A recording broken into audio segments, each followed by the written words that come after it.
You're standing outside on the coldest night of winter where you live. 30 seconds passes. Your fingers go numb.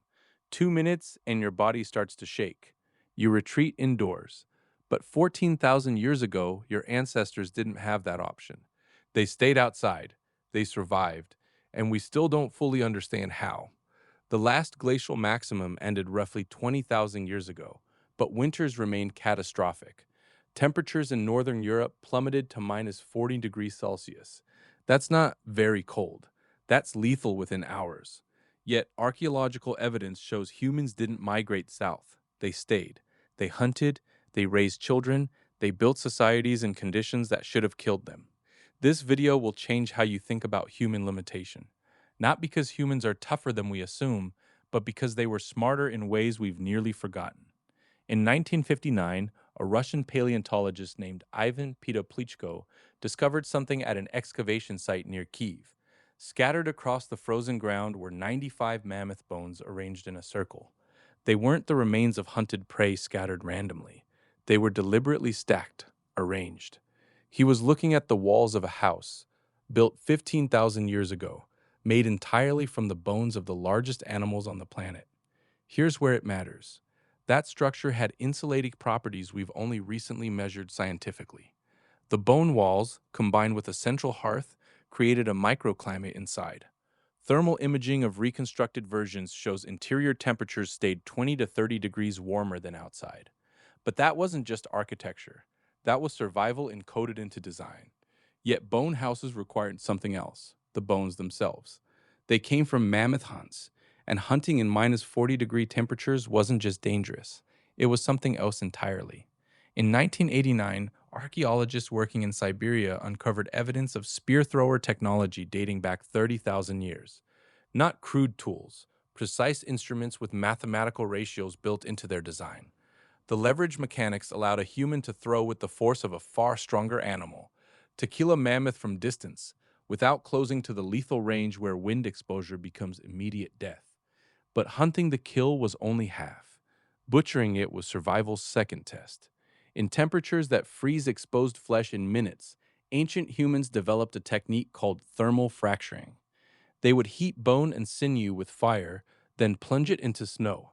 The rapid temperature shock caused it to crack along specific lines. Within hours, a mammoth that would take modern tools days to process was sectioned, stored, and the fat, which contains nearly twice the calories of protein, was rendered usable. Fat became currency in these winters, not just food, fuel. One mammoth carcass provided enough rendered fat to burn in a hearth for weeks, and they needed that heat. Bone is a poor insulator by itself. What made survival possible was the continuous fire inside that bone house. Archaeological deposits show ash layers meters thick in some sites. They weren't just burning bone, they were burning mammoth fat to maintain temperatures for an entire season. That still leaves a problem.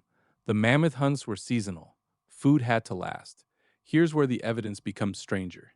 In 2012, researchers studying food remains from a 20,000-year-old site in Russia found fermentation residue in bone marrow storage. They were pickling meat. They were fermenting vegetables. They weren't just stockpiling calories. They were actively extending the lifespan of their food through chemistry they didn't have words for, but clearly understood. And they did this year after year, generation after generation. Not by being stronger, by being precise. But perhaps the strangest discovery came from studying burial sites across Scandinavia and Russia, dating to 18,000 years ago.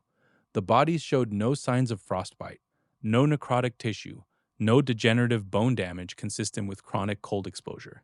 Yet these people lived through winters that would cause severe tissue damage to modern humans in hours. Researchers from Stockholm University analyzed the remains and found one recurring marker: muscle density. Not unusual size, unusual muscle composition. Higher mitochondrial density in leg and core muscles. The same adaptation you see in modern endurance athletes, but appearing consistently across populations separated by thousands of kilometers. They weren't born this way. Children raised in continuous cold, exposed to it before their metabolism finished developing, acquired it. Cold became a developmental pressure. The body adapted not through toughness, but through metabolic precision. They burned calories more efficiently. They generated heat at rest more than modern humans do. They were, quite literally, a different physiological thing than we are now. When we think of ancient human survival, we imagine toughness, grit, willpower. But the archaeological record suggests something stranger. It suggests that your ancestors survived deadly winters not despite their limitations, but by accepting them completely and building entire systems around precision. Exact bone placement, exact hunting technique, exact fermentation timing, exact metabolic adaptation across generations. You feel cold now, your body shuts down, you seek shelter.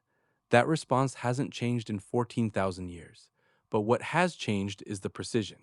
You've lost the knowledge of how to turn a limitation into a system. You've traded survival for comfort, and in doing so, you've forgotten that survival was never about being stronger. It was about paying attention.